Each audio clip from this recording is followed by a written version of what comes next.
श्रीमद् भगवद गीता अध्याय संख्या 9 श्लोक संख्या 20, 21 और 22 तीन ही श्लोक है। आज 20वां श्लोक पढ़ता हूँ। त्रैविद्या माम सोमपाः त्रैविद्या माम सोमपाः पूतपापः यज्ञे इष्टवा स्वर्गते प्रार्थयन्ते ते पुण्यमासाद्य सुर इंद्रलोकम् अश्नुन्ति दिव्यान् दिवि देव भोगान्। अनुवाद में श्रील प्रभुपाद लिखते हैं, जो वेदों का अध्ययन करके तथा सोम रस का पान करते हैं, वे स्वर्ग प्राप्ति की गवेषणा करते हुए अप्रत्यक्ष रूप से मेरी पूजा करते हैं। वे पाप कर्मों से शुद्ध होकर पवित्र इंद्र के स्वर्गिक धाम में जन्म लेते हैं और जहाँ वह देवताओं का सा आनंद भोगते हैं। तो यहाँ पर दो तीन बातें डिफाइन की जा रही हैं। नंबर 1, वेदों का अध्ययन, ये क्यों कहा। नंबर 2, सोम रस, वो क्या है। नंबर 3, स्वर्ग की प्राप्ति क्यों। और नंबर 4, पाप कर्मों से पवित्र होना। ये चीज़ें जो है समझने वाली हैं। अब इसमें जो है तात्पर्य पढ़ते हैं, उसके बाद इनको जो है डिटेल में समझेंगे। त्रैविद्या शब्द 3 वेदों साम, यजु तथा ऋग्वेद को बताने वाला है। जिस ब्राह्मण ने इन तीनों वेदों का अध्ययन किया है वह त्रिवेदी कहलाता है। जो इन तीनों वेदों से प्राप्त ज्ञान के प्रति आसक्त रहता है उसका समाज में आदर होता है। अगर आप वेद पाठी ब्राह्मण हो, आपको वेदों का ज्ञान है, तो साधारण व्यक्ति हो सकता है आपकी इतनी रिस्पेक्ट ना करें, पर जो आध्यात्मिक जीवन में एंटर कर रहे हैं वो आपकी रिस्पेक्ट करें। यार, इसको वेद आते हैं, ये वेद पढ़ा हुआ है, इसको वेदों का ज्ञान है। चाहे आपने उस ज्ञान को प्रॉपरली यूटिलाइज किया है या उस ज्ञान को प्रॉपरली यूटिलाइज नहीं किया है।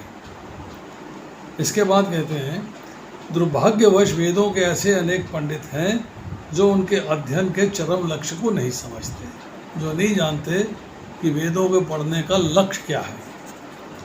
इसलिए कृष्ण अपने त्रिवेदियों के लिए परम लक्ष्य घोषित करते हैं। वास्तविक त्रिवेदी, अब वास्तविक त्रिवेदी की चर्चा हो रही है कि उसकी क्या क्वालिटी होनी चाहिए। भगवान के चरण कमलों की शरण ग्रहण करते हैं। वो समझ जाते हैं कि मोक्ष की प्राप्ति करनी है, इस भौतिक संसार से छुटकारा पाना है, तो उसका एक ही रास्ता है और वो रास्ता है भगवान के चरण कमलों की शरण ग्रहण करना। और भगवान को प्रसन्न करने के लिए उनकी शुद्ध भक्ति करते हैं। भक्ति का सूत्रपात हरे कृष्ण मंत्र के कीर्तन के साथ साथ कृष्ण को वास्तव में समझने के प्रयास से होता है। जन्म कर्म च में दिव्यम एवं यो वेति तत्वता। कृष्ण को तत्व से जान लेना, उनका जन्म कैसा है, उनके कर्म कैसे हैं, वो क्यों प्रकट हुए हैं, वो कौन है, हमारे लिए उनका क्या उद्देश्य है, क्या कहना चाहते हैं हमसे। इस बात को हम जब समझ लेते हैं तो हम सही रास्ते पे चलते हैं। दुर्भाग्यवश जो लोग वेदों को नाम मात्र के छात्र हैं वे इंद्र तथा चंद्र जैसे विभिन्न देवों की आहुति प्रदान करने में रुचि लेते हैं। ऐसे प्रयत्न से विभिन्न देवों के उपासक निश्चित रूप से प्रकृति के निम्न गुणों के कलमश से शुद्ध हो जाते हैं। शुद्धता आती है, प्योरिफिकेशन आती है, पर 100% प्योरिफिकेशन नहीं होती। फलस्वरूप वे उच्चतर लोकों तथा महर लोक, जनोलोक, तपोलोक आदि को प्राप्त होते हैं।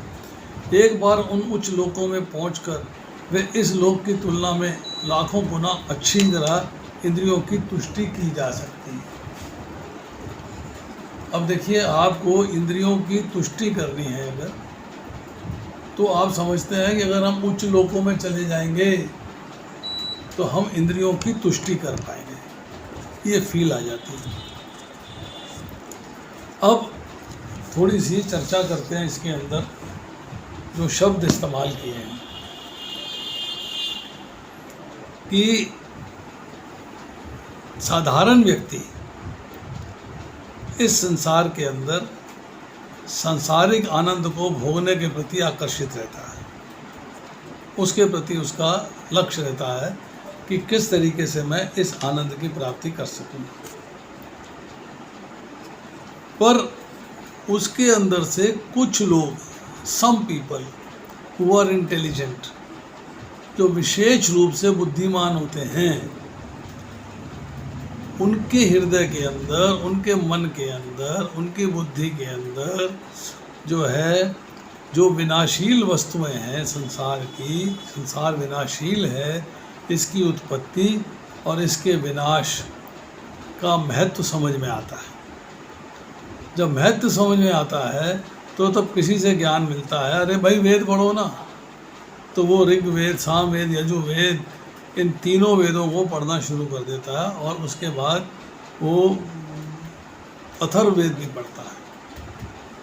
जब तीनों वेदों को पढ़ता है, उनका ज्ञान प्राप्त करता है, तो वेदों में कहे हुए सकाम कर्मों तथा उनके फल का वर्णन सुनता है कि कामना सहित जब कार्य किया जाता है तो उसका फल क्या होता है। जब उसके फल की बात सुनता है तो उसको लगता है कि भाई स्वर्ग लोक जाना है, क्योंकि उसमें जो है शुरू के जो अंश हैं उसमें स्वर्ग तक की चर्चा की हुई है।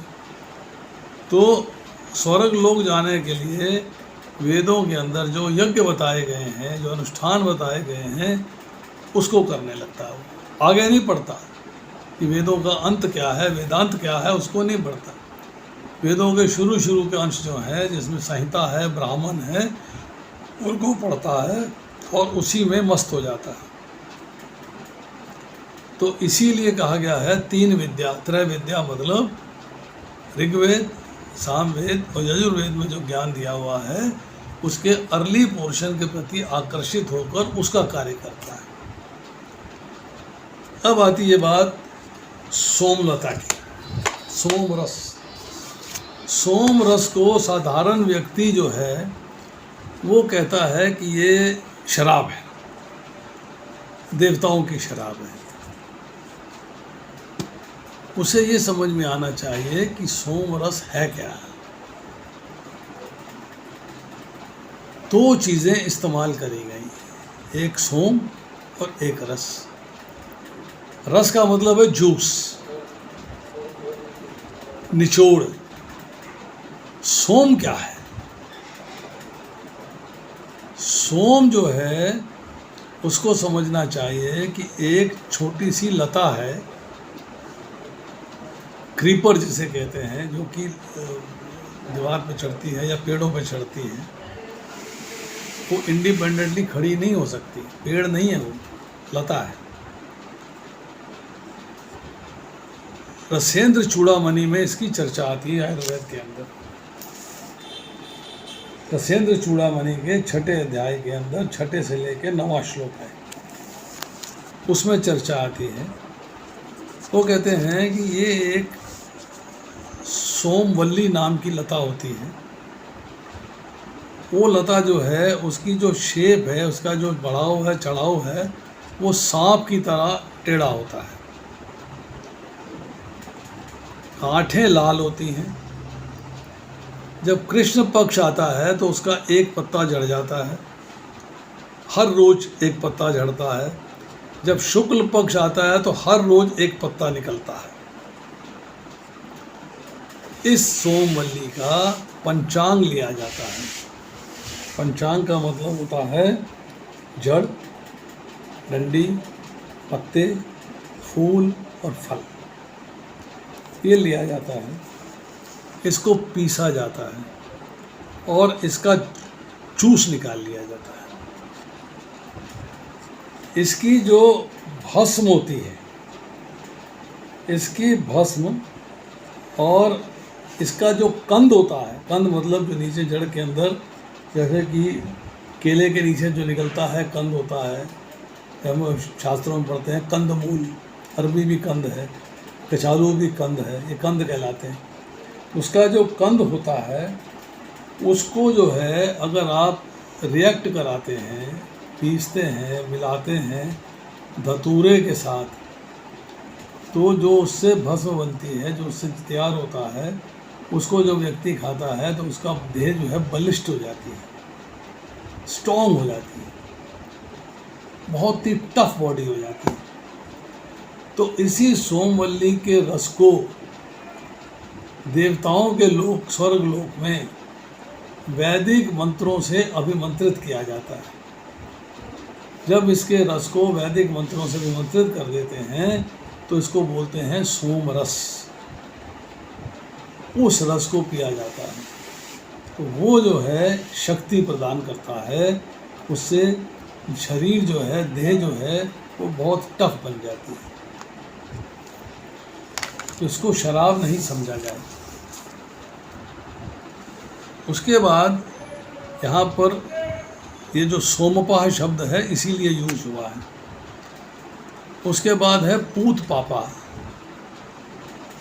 पूत पापा मतलब वेदों में जो वर्णन किया गया है यज्ञों का, उन यज्ञों का जब अनुष्ठान करते हैं और इस वेद मंत्रों से अभिमंत्रित सोम रस को पीते हैं तो उन व्यक्तियों के अंदर पाप नष्ट हो जाते हैं। इसलिए उन्हें जो है पूत पापा कहा गया है। अब इससे पिछले श्लोक में भगवान ने बताया कि सत असत सब कुछ मैं ही हूँ। तो अब भगवान ही सब कुछ हैं। भौतिक सृष्टि भी भगवान का ही अंश है। Everything depends upon him, everything is controlled by him. अब आती है चर्चा श्लोक संख्या 21 की।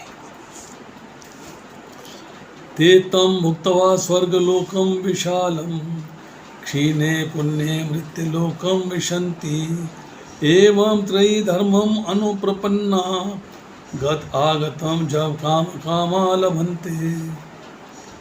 इस प्रकार जब वे उपासक विस्तृत स्वर्ग इंद्र सुख को भोग लेते हैं और उनके पुण्य कर्मों का फल क्षीण हो जाता है तो वह मृत्यु लोक में पुनः लौट आते हैं।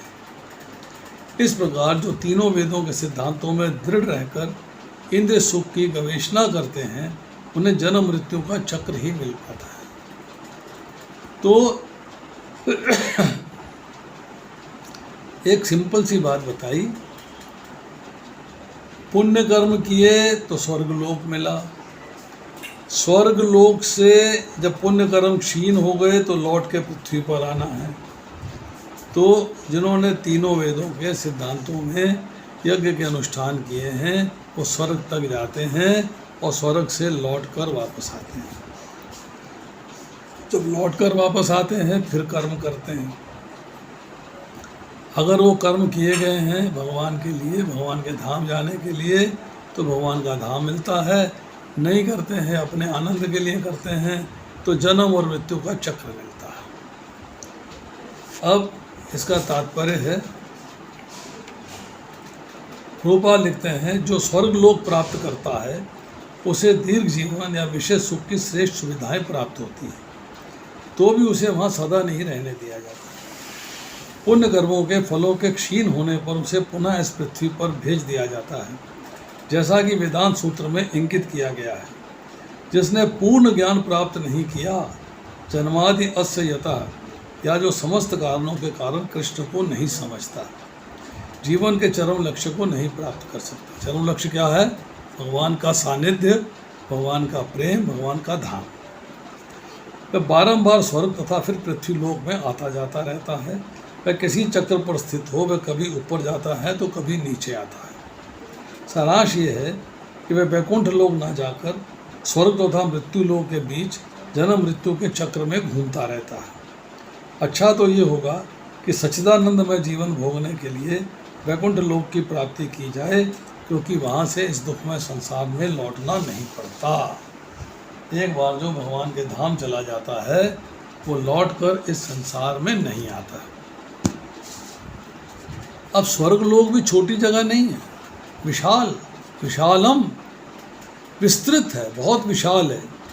वहाँ की आयु भी विशाल है, लंबी आयु है। भोग सामग्री भी विशाल है, बहुत है। इसीलिए इंद्र के लोक अर्थात स्वर्ग लोक को विशाल कहा गया। अब जो स्वर्ग की प्राप्ति चाहते हैं वो भगवान का आश्रय नहीं लेते और ना ही भगवान की प्राप्ति के किसी साधन का आश्रय लेते हैं। वो सिर्फ वेदों में, जो हमने पिछले श्लोक में पढ़ा कि तीनों वेदों में जो सकाम कर्म के अनुष्ठान बताए गए हैं उसका आश्रय लेते हैं और उसी के ऊपर चलते हैं। गता अगतम का अर्थ ये है आना और जाना, मतलब पुण्य किए स्वर्ग में गए, फल खत्म हो गए, धरती पे आ गए, फिर यहाँ पुण्य किए, फिर स्वर्ग में चले गए, फिर खत्म हो गए, फिर धरती पे आ गए, मतलब वो चलते रहते हैं। पिछले श्लोक में जो शब्द इस्तेमाल हुआ है पूत पापा, कि संपूर्ण पाप नष्ट हो गए, तो यहाँ आए क्षीणे पुण्य पदों से जिनके संपूर्ण पुण्य क्षीण हो गए, वहाँ पुण्य पाप नष्ट हुए हैं तो स्वर्ग लोक मिला, या पुण्य नष्ट हो गए तो पृथ्वी लोक मिला। लौट के वहीं आए जहाँ से चले थे। पर आपको पाप और पुण्य क्षीण होने की स्थिति में नहीं आना है, आपको धाम जाना है, तो उसके लिए कोशिश करनी चाहिए। तो जो भी व्यक्ति जो है धाम जाने की कोशिश करता है वो इस चक्र में नहीं फंसता। उसका यहाँ पर जो है कोई भी इंटरेस्ट नहीं होता कि उसकी इसमें आसक्ति हो जाए, वो इसमें आसक्त नहीं होता। अब आती है श्लोक संख्या 22। अननिचिंतो यंतो याम ये जना पर्युपासते तेषां नित्यभियुक्तानां योगक्षेमं वहाम्यहम्। अब भगवान कहते हैं, उन्होंने स्वर्ग लोक की चर्चा कर दी, स्वर्ग लोक जाते कौन है उनकी भी चर्चा कर दी। अब चर्चा करते हैं कि जो लोग अनन्य भाव से मेरे दिव्य स्वरूप का चिंतन करते हैं, निरंतर मेरी पूजा करते हैं, उनकी जो आवश्यकताएं होती हैं उन्हें मैं पूरा करता हूँ और जो कुछ उनके पास है उसकी रक्षा करता हूँ। ये पॉइंट अंडरस्टैंड करने वाला है। परपट पढ़ते हैं, जो एक क्षण भी कृष्ण भावनामृत के बिना नहीं रह सकता, तो 24 घंटे कृष्ण का चिंतन करता है। श्रवण कीर्तन स्मरण पाठ सेवन वंदन अर्चन दास्य साख्य भाव और आत्मनिवेदन के द्वारा भगवान के चरण कमलों की सेवा में रत रहता है। ऐसे कार्य शुभ होते हैं और आध्यात्मिक शक्ति से पूर्ण होते हैं, जिससे भक्त को आत्म साक्षात्कार होता है। उसकी यही एकमात्र कामना है कि वे भगवान का सानिध्य, भगवान का धाम, भगवान का लोक प्राप्त करें, अर्थात मोक्ष की प्राप्ति हो जाए। ऐसा भक्त निश्चित रूप से बिना किसी कठिनाई के भगवान के पास पहुंचता है। यह योग कहलाता है। ऐसा भक्त भगवत कृपा से इस संसार में पुनः नहीं आता। क्षेम का अर्थ है भगवान द्वारा कृपामय संरक्षण। भगवान योग के द्वारा पूर्णतः कृष्ण भावना भावित होने सहायक बनते हैं। जब भक्त पूर्ण कृष्णा भावित हो जाता है तो भगवान उसे दुखमय बद्ध जीवन में फिर से गिरने से उसकी रक्षा करते हैं।